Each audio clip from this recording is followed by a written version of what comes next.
This is Optimal Relationships Daily, episode 840.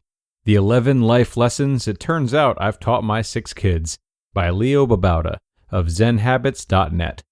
Hello, everybody. I am your host, Greg Audino, and welcome to this Friday edition of ORD. A great day to be lazy and listen to podcasts, especially for us Americans who are maybe feeling a little extra lethargic after all that Thanksgiving food from yesterday. I sure hope anyone who celebrated had both a wonderful and safe holiday. Now we are back with one more post for the week from one of your favorite authors, Babauta. Let's hear about the life lessons he taught his children as told by his children, and start optimizing your life. The 11 Life Lessons It Turns Out I've Taught My 6 Kids, by Babauta of ZenHabits.net. On my 46th birthday recently, my mostly adult kids wrote out a list of lessons I'd taught each of them in their lives so far. Each wrote their own list, and my wife Eva sweetly put them together in a notebook. As I read through them, I felt like crying.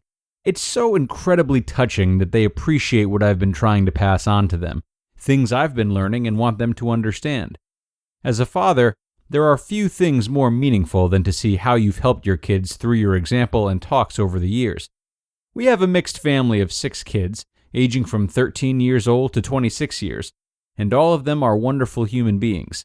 It turns out there were some lessons that all or most of the kids put on their list, which I'm going to share with you here. These lessons they had in common made me wonder if these were the more powerful lessons, or if they were simply the ones I talked about the most. So, here they are, roughly ordered in how frequently they showed up on my kids' lists. Number 1. Don't be afraid to make mistakes, and it's okay to fail. This was tied with the next one as the most common lesson on their lists. It made all their lists, I think. I really love that this lesson hit home with them. Number 2.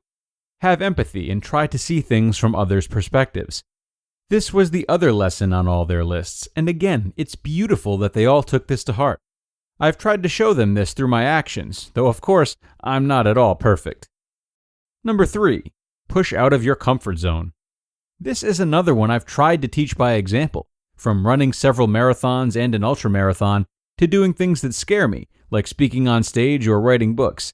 This lesson is so important to me. Number 4. Don't spend more than you have.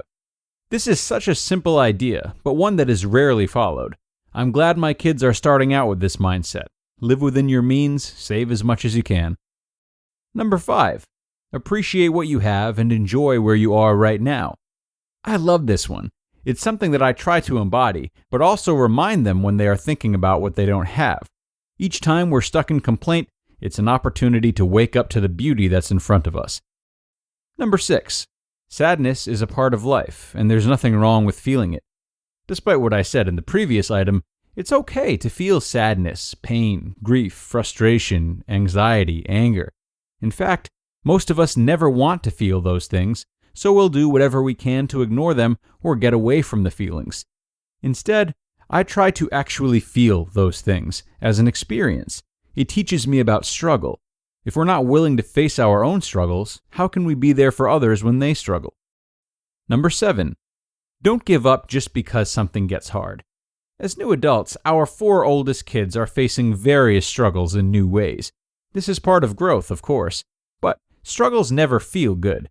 My job as dad has been to encourage them not to give up just because it's hard, to keep going, and to use the struggle to grow. Number 8. But don't overwork yourself. That said, I am not a fan of overwork.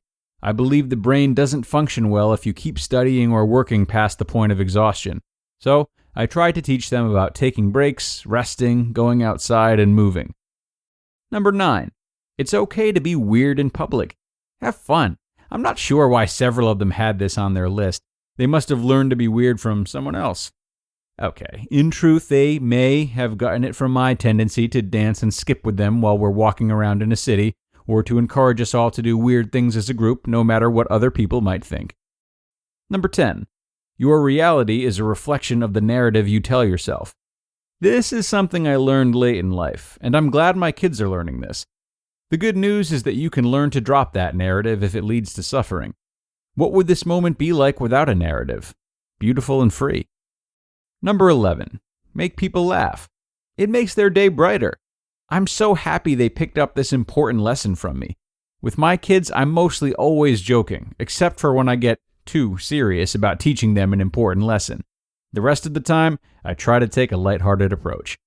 I love my kids with all my heart, and it has been a privilege to be their dad. I take 10% of the credit and give the rest to their moms, grandparents, and themselves.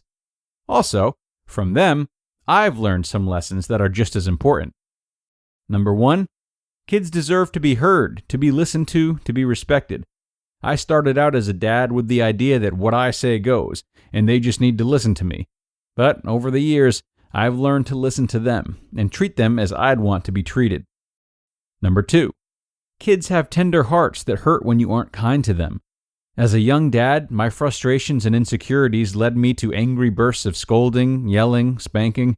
I've grown since then, but most importantly, I've learned to see the tenderness of their hearts and how it hurts to be yelled at by someone they trust and love so much. I am much more gentle with those hearts these days. Number 3, I should relax and not take myself so seriously. Whenever I think too much of myself, my kids humble me. Whenever I get too serious, my kids laugh at me. I love that playful reminder to loosen up. Number 4, dads are goofy, dorky, uncool. And that's how we should be. I sometimes harbor the notion that I can be a cool dad. When I try to break out newish slang or reference a meme, my kids will tease me about it. When I break out a joke or pun that I think is hilarious, they'll laugh while rolling their eyes and calling it a dad joke. So I've learned to just embrace my uncoolness and be myself with them. Number 5, all they need is love. There are lots of things to stress out about as parents, and nowadays we tend to obsess about getting everything right with our kids.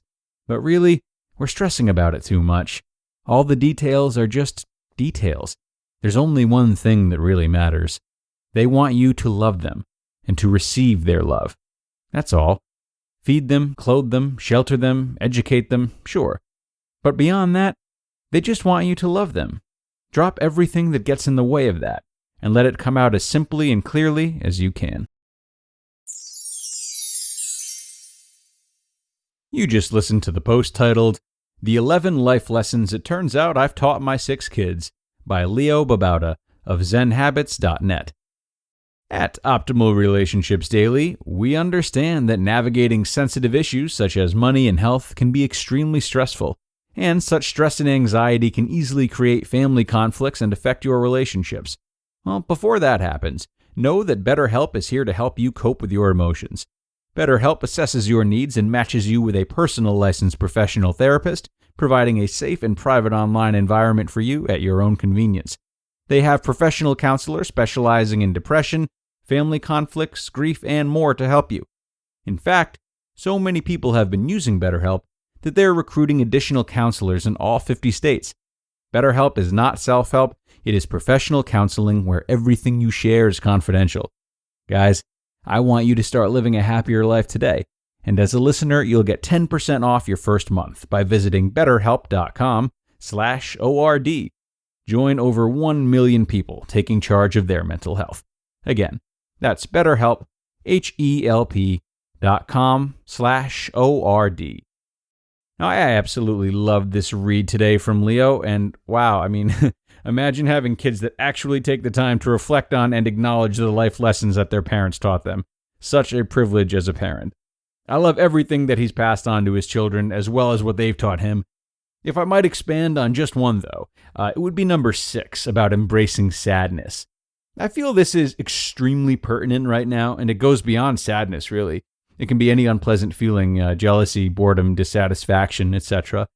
Though we all might agree and tell others that it's okay to feel these things, this is not often a truth that we live by. And unfortunately, those who are interested in self-development are highly susceptible to fall victim to it. Surely there are many people in this industry sharing conflicting messages, and the sad reality is that many of the most popular influencers try to hype people up with phrases like, "No time for weakness, always be confident, find success at all costs, drop your limiting beliefs." These are all pretty bad attempts at motivation, but they are appetizing enough to get us to believe in them from time to time. because they are offering us a sense of possibility that you can quickly transport yourself out of a negative state of mind.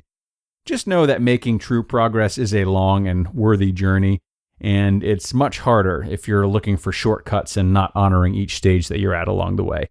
So pinpoint your bad feelings, accept them, explore them, and they will gradually lose their power. That's my spiel. That is enough out of me, though. I'm going to get out of your hair and let you go enjoy this weekend. I thank you for being here all week, my friends. Go get some R&R these next few days, and I will be back with you on Monday, where your optimal life awaits.